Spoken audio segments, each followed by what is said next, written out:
पूर्वी राजस्थान की राजनीति में विधानसभा चुनाव में क्या होगी तस्वीरें, जानते हैं। जनता दल पार्टी के पूर्व प्रदेश अध्यक्ष रामनिवास यादव से कांग्रेस पार्टी के विधायकों की जमानत जब्त हो जाएगी।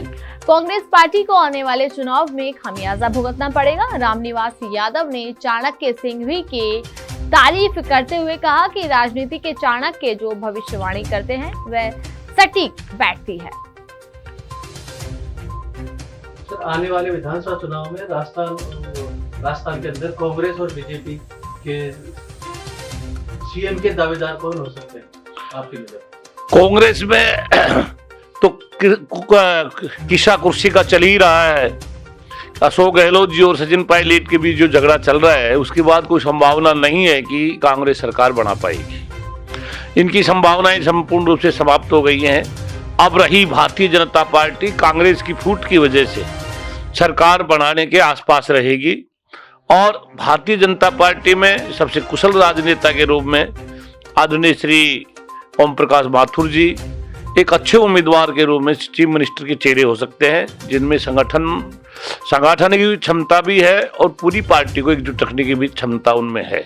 साथ साथ दिया कुमारी जी का भी जनता में एक चार्म है कि दिया कुमारी जी राजस्थान की नौजवान और युवा नेत्री के रूप में राजस्थान के अच्छे मुख्यमंत्री के रूप में हो सकती है। पूरी राजस्थान में किसका माहौल नजर आ रहा है? पूर्वी राजस्थान में अभी किसी का माहौल नहीं है। पिछली बार कांग्रेस प्रचंड बहुमत से जीती थी, भारतीय जनता पार्टी की तो सिर्फ 3 सीटें आई थी।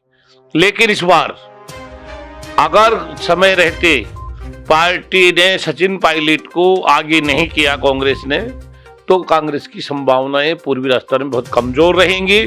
साथ ही साथ यदि तीसरा मोर्चा बन जाता है आदरणीय श्री पायलट जी और बेनीवाल और अन्य पार्टियों के साथ साथ राजस्थान की राजनीति के चाणक्य श्री चंद्रराज सिंघवी जी का सहयोग ले लिया जाए तो राजस्थान में भाजपा और कांग्रेस दोनों पार्टियों को बिस्तर गोल हो सकते हैं और हार तय कर देंगे और सरकार बनाने के आसपास यह मोर्चा रहेगा। सचिन पायलट को जो नाराजगी चल रही है अशोक गहलोत से, क्या आपको लगता है कांग्रेस में इसका खामियाजा भुगतना पड़े आने वाले विधानसभा चुनाव? निश्चित ही भोगना पड़ेगा कि पिछली बार भी मुश्किल से 100 सीटों पर मुश्किल से गए थे और इस बार तो जो वर्तमान जो विधायक हैं कांग्रेस पार्टी के, उनके प्रति जनता में इतनी गहरी नाराजगी है कि आप सोच भी नहीं सकते।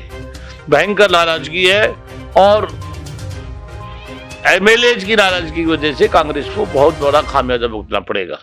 आने वाले चुनाव में राजस्थान में आने वाले समय में यदि हिम्मत करके कांग्रेस पार्टी, चाहे नेतृत्व गहलोत जी का हो, चाहे नेतृत्व पायलट साहब का हो, चाहे नेतृत्व अन्य किसी व्यक्ति का हो, अगर हिम्मत करके 80% कांग्रेस के प्रत्याशियों का, वर्तमान प्रत्याशियों का यदि टिकट काट के नए लोगों को टिकट दे दी जाए तो कांग्रेस लड़ने की स्थिति में आ जाएगी। इन्हीं लोगों को अगर टिकट मिले तो इनकी जमानतें जब्त होंगी। क्या भविष्य लगता है?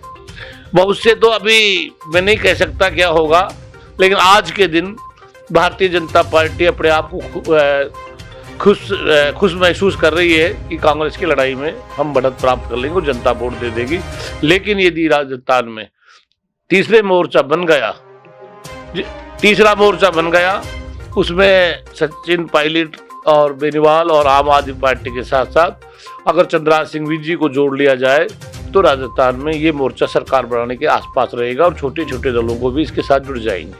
कांग्रेस दावा करती है कि फुल मेजॉरिटी से सरकार बनाएगी। अब मैं ये तो नहीं कह सकता, जब चुनाव होगा तब पता लगेगा कि स्पष्ट मेजॉरिटी से सरकार बन रही है या अपने प्रत्याशियों की जमानतें जब्त हो रही है। मैं इतना कह सकता हूं कि वर्तमान जो विधायक चुनाव लड़ेंगे, यदि अशोक गहलोत जी या पार्टी इनका हाईकमान 80-85% टिकटें वर्तमान विधायकों की काटकर नए लोगों को दे देंगे तो निश्चित रूप से पार्टी फाइट में आएगी। वर्तमान एमएलए के नाम पर पूरी तरह बेड़ा गर्क कर दिया इन्होंने। क्या लगता है आपके पूरी राजस्थान के अंदर गुर्जर बाहुल्य क्षेत्र है, आप किसको सीएम बनना देखना चाहते हो? दरअसल में क्या है कि प्रथम हमारी जो पहली पसंद तो सचिन पायलट है, गुर्जर मीनाओं की, और दूसरे नंबर पर हमारा जयपुर राजघराने से संबंध रहा है, तो दिया कुमारी जी पे सेकंड नंबर पर हमारी पसंद है। गुजर क्या चाहता है? गुजर ये चाहता है कि नो कांग्रेस नो गुजर। यदि कांग्रेस ने सचिन पायलट को सम्मान नहीं दिया तो 1% वोट कांग्रेस को नहीं जाएगा, चाहे गुजर प्रत्याशी हो, गुजर प्रत्याशी को भी हराएंगे। सचिन पायलट की ऐसी क्या खूबी है जो साहब आप उनको सीएम बनाना चाहते? दरअसल में क्या है, सचिन पायलट ने संघर्ष किया है, लोग सड़क पर डंडे खाए, सड़क पर बहुत ज़्यादा मेहनत की, उसने प्रयास किया है और बैकफुट पर पड़ी थी, 21 सीटों पर पड़ी थी ये कांग्रेस, उसने सरकार बनवा दी। संगठन में उसने बहुत ज़्यादा मेहनत की और विपक्ष में रहते हुए उसने इतना प्रयास किया है कि ये अशोक गहलोत तो उसको 20 सीट पर छोड़ जाता है, 30 सीट पर छोड़ जाता है और पायलट आता है तो इसको गवर्नमेंट उसको सम्मान नहीं मिला। प्रदेश की जो कांग्रेस सरकार है, प्रदेश की जो कांग्रेस के मुखिया है, वो नहीं चाहते कभी सचिन सीएम बने। तो सचिन सीएम नहीं बनेंगे तो गवर्नमेंट की विपक्ष की हैसियत भी नहीं आएगी गवर्नमेंट की। वो कांग्रेस नहीं बनना देते तो गुजर किस तरीके से सचिन को सपोर्ट करेंगे?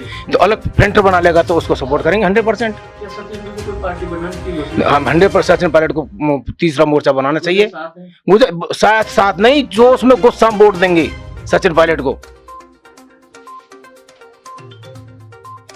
अपनी पार्टी का कोई भी खड़ा कर दिया उसने, कोई भी कास्ट का, कोई भी धर्म का, उसी को वोट देंगे। वो गुजर प्रत्याशी चाहे बीजेपी से लड़, कांग्रेस से लड़, हरगिज वोट नहीं देंगे उसको। गहलोत सरकार को कितने नंबर देंगे? नहीं, गहलोत सरकार को नंबर क्या, इतिहास में काले अक्षरों में लिखा जाएगा कि इतना भ्रष्टतम गवर्नमेंट, इतना पूरा नीचे से ऊपर तक उसने कसम खिलाई सबसे, 1,000 करोड़ रुपए कमाना हो विधायक को तुम। अभी नंबर देख लो कितने नंबर आते हैं। चुनाव में पेपर लीक का भी फर्क पड़ेगा। एक मुद्दा थोड़ी सर, पेपर लीक का भी मुद्दा है और हर विधायक को खुली छूट दे दी कि तुम खूब लूटो पैसा, जनता का पैसा है, खूब जम के खजाना खाली कर दो। आप तो गहलोत सरकार पे खुला आरोप लगा रहे भ्रष्टाचार। 100% मैंने पूरी जनता लगा रही है। आगे चुनाव में क्या रुख रहेगा राजस्थान में?